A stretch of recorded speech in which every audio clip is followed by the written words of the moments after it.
He pretty much starts 1v3ing them all, including ripping off Starscream's arm and hitting him with it. Wow, God hates Starscream. And ripping the Blackout clone's face in half. But he ultimately gets taken out by Megatron. That's right, folks. Optimus Prime is dead. Yep, it's 1986 all over again. Only difference is this time, bitch-ass Hot Rod isn't here for us to point fingers at. Now that Optimus Prime is dead, the Autobots decide now is a good time to bring in reinforcements. A good minute and 30 late, but you know, it's the thought that counts. Megatron and Starscream go talk on some random building in New York where he says the following. It's time for the world to know of our presence.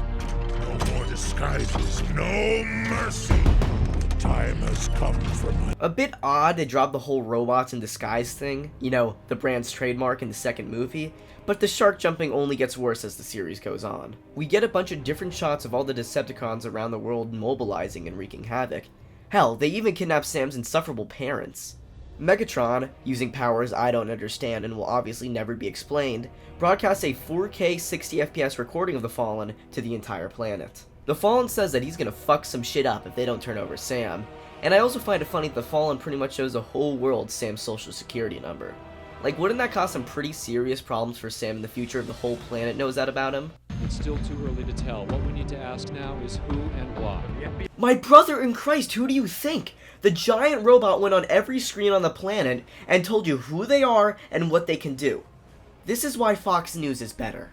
Also, we participate in some really uncomfortable scenes with the twins. What are you gonna do with this shrimp I'm taco? just bubba capping his ass, throw him in the truck, and then nobody gonna know nothing on me. Why don't you get a haircut with your bitch ass? Go whine to your boyfriend. Was Michael Bay, like, paid by some sort of really rich racist organization to subliminally make the children of 2009 slightly racist? Because there's no reason for Skids and Mudflap to be like this. Here's their original design so you can fully understand where they got their supposed inspiration from. Optimus Prime's lifeless corpse is dragged to a military base in Jersey, I know, a fate worse than death, and the remaining Autobots at the base get into a confrontation with the soldiers. This is our war now, and we will win it as we always have. Spike asks the twins what the symbols he's been seeing inside his head are, and they tell them they don't know how to read it. But Leo says they need to meet someone named Robo Warrior, who he mentioned earlier when talking about his conspiracy site. They go to a deli where Leo says Robo Warrior is, and oh my god, John Turturro is back as Agent Simmons. Thank God someone actually likable is in this film, finally! Simmons, upon seeing Sam and Michaela, kicks everyone out of the deli to go deal with them. And we learn that after the events of the first film, Sector 7 got shut down and now he lives with his mom and works at a deli.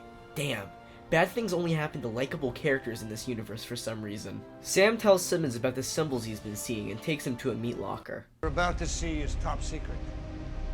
Do not tell my mother. Simmons tells Sam that after stealing a bunch of top secret documents, he's come to one conclusion. The Transformers have been on Earth way longer than previously known. He also reveals that he thinks some of the ancient Transformers are still among them. Robots. In disguise. Oh fuck yeah, they said the thing. You want 10 out of 10 movie now. Slumdog Millionaire is shit compared to this. This is my 2009 Best Picture winner. Sam then tells Simmons about the new energon source the Decepticons are looking for, but he tells them they're screwed unless they can talk to a Decepticon, and Michaela brings out Wheelie. Wheelie tells them that the symbols are the language of the Primes, but only the Seekers can read them. Wait, Seekers? Like Thundercracker and Skywarp? What do you think this is, a fateful adaptation? You won't get either of them until Studio Series deems it necessary. These Seekers are actually some of the oldest Transformers, who have been on Earth for thousands of years looking for something we don't know about. Wheelie shows a map of the remaining Seekers in the US, where they decide to go to the nearest one in DC. They get to the museum where the Seeker is supposed to be, and after a John Turturro ass and crotch shot, we just participate in a... you know what, just watch it. If you got any out here, please tell me you got Sir, I suggest you get in there. It's a family museum, sir.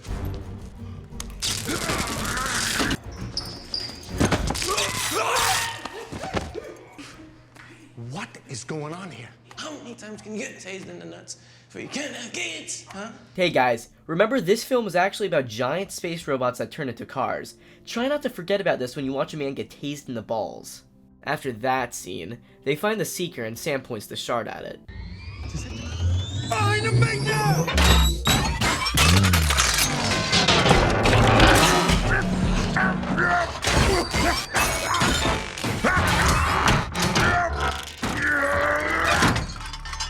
What's sort of hideous mausoleum is this?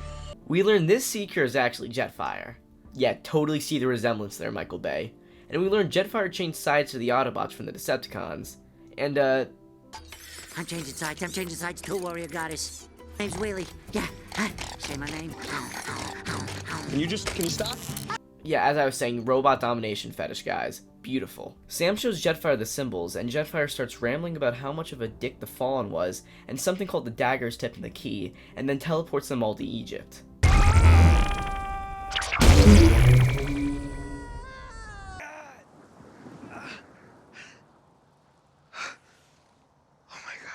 Beautiful face.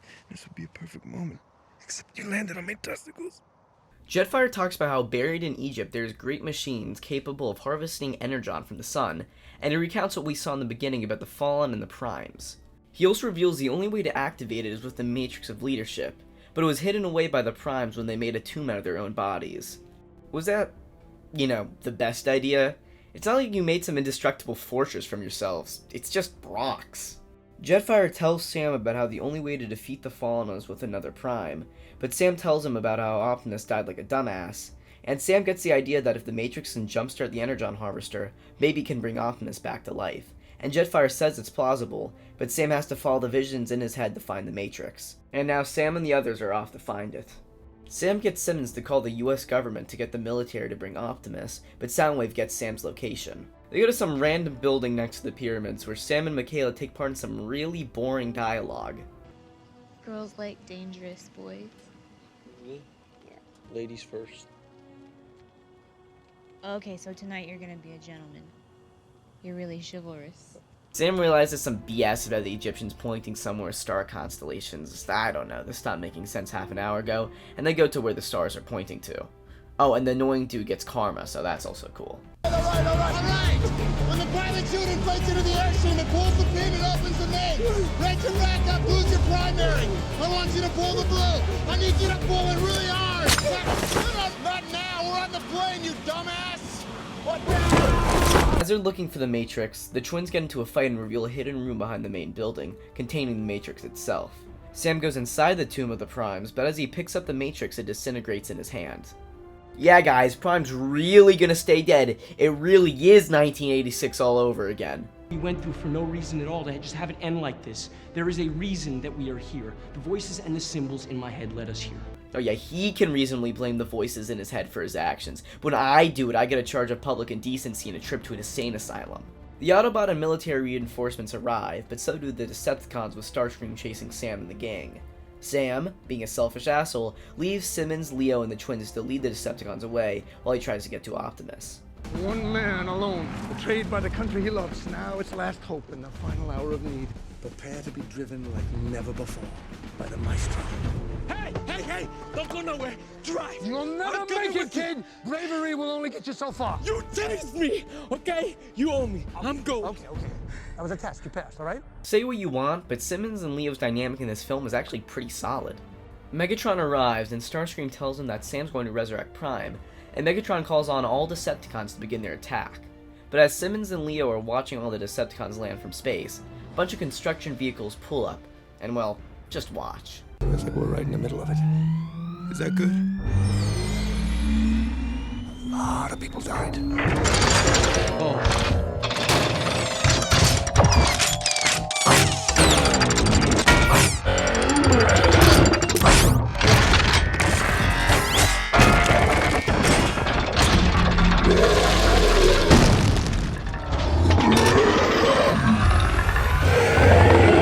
Okay, I'm not gonna lie.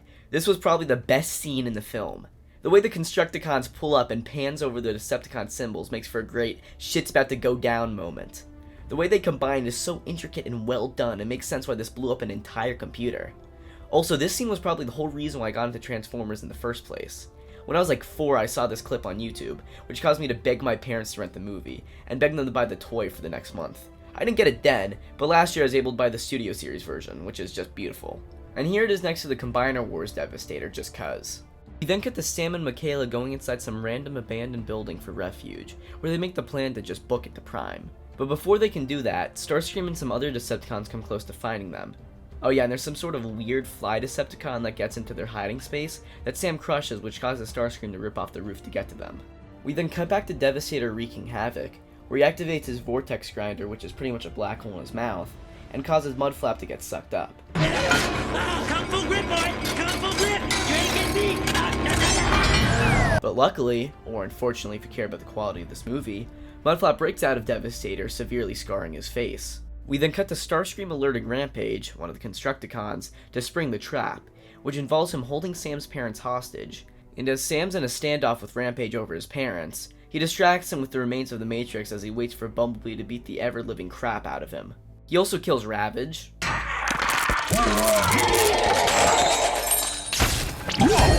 Yeah, that's not disturbing at all. You pretty much ripped the spine out of Soundwave's pet doggy. Sam and his dad argue over Sam wanting Bumblebee to take him away. You gotta get in the car and you get to safety. No, this is not a discussion! You're my son! I know! Right? You're my son! Dad, We're all listen. going together! Listen! We're all going together! Dad, stop. Okay? You know, in my opinion, let them die. They serve no purpose in this movie. Don't waste Bumblebee's time saving insignificant characters when he could actually fight Decepticons. Devastator starts climbing the pyramids, and as Leo and Simmons are helping the wounded, Simmons takes a radio and decides to do something brave. Knowing you. Remember what I did for my country. This is my moment. You're crazy! Okay, yeah, this is why Simmons is my favorite character. He's funny, he's brave, and actually competent, unlike some people. Oh, by the way, Rip Chromia. I forgot she was in this movie, but she got shot dead just like that, so rest in peace. As Devastator is climbing the pyramid, Simmons follows close behind, where he calls the military on the radio, and he instructs them to use a railgun to take him out. And I'm obviously required to show this scene. I am directly below. The enemy scrotum. Oh yeah, by the way, fun fact, the upgrade kit I bought for my Studio Series Devastator I mentioned earlier came with an add-on for his, testicles. So yeah, that's something. The military blows up Devastator, and then it's just like 5 to 10 minutes of the military fighting Decepticons until Sam just fucking dies. Yeah, Sam's dead, everyone. This really is happening. See everyone sobbing over his dead body? They're really doing this. But no, Sam gets sent to Transformers Valhalla, where the original Prime spouts some generic BS about how the Matrix is not found, but earned. And now he has to revive Prime because it's his destiny or something. I don't know. Good for Shia LaBeouf. Sam wakes up back to life, sadly, and takes the newly reformed Matrix and resurrects Prime. The Fallen randomly comes in and steals the Matrix, and upon Jetfire seeing this, and that there's a living Prime, rips out his spark to give Prime his parts to aid him in battle. Jolt! Electrify! Transplant those afterburners! Oh yeah, Jolt cameo. Everyone's favorite Transformer with 30 seconds of screen time and no dialogue. Why'd you even include him just for this scene? You could have just had Ratchet do the upgrades himself. Prime gets upgraded with Jetfire's dead body, and now he's ready to take on the Fallen. Prime flies to the Sun Harvester / Pyramid, and proceeds to fight Megatron and the Fallen. He ends up giving Megatron permanent brain damage with his own arm cannon, and well, you know what happens to the Fallen. Give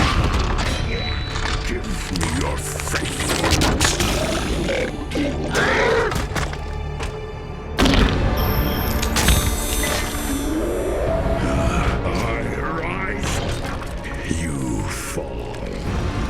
Ah yes, Optimus Prime, the peace-loving robot known for taking off faces and ripping hearts out. Just like the 80s cartoon! Oh yeah, another fun fact, my Fallen figure, which is also right next to my Devastator figure, has a removable face. Creepy. After Prime commits some atrocities that will still have the Transformers community arguing about for almost 15 years later, he has his annual ending speech about how much he just loves those darn humans while standing next to Sam, and cue the Linkin Park. And that was Michael Bay's Transformers Revenge of the Fallen. So yeah, let's go over it. So what did it do right? Well, I mean, pretty much the same as the first one. Cool robots fighting. Devastator was awesome, and it was nice seeing the Fallen, who was at the time a comic-exclusive character. But as for what it got wrong, well, the human characters are just so much worse than the first. Sam is twice as irritating, Sam's parents are just twice as annoying, Michaela is twice as bland. The movie's only saving grace when it comes to human characters is John Turturro as Agent Simmons. He's just the best. One man! Alone! I really wish this movie didn't do the stupid college storyline because I just find myself skipping those parts until I see the big robots shooting at each other.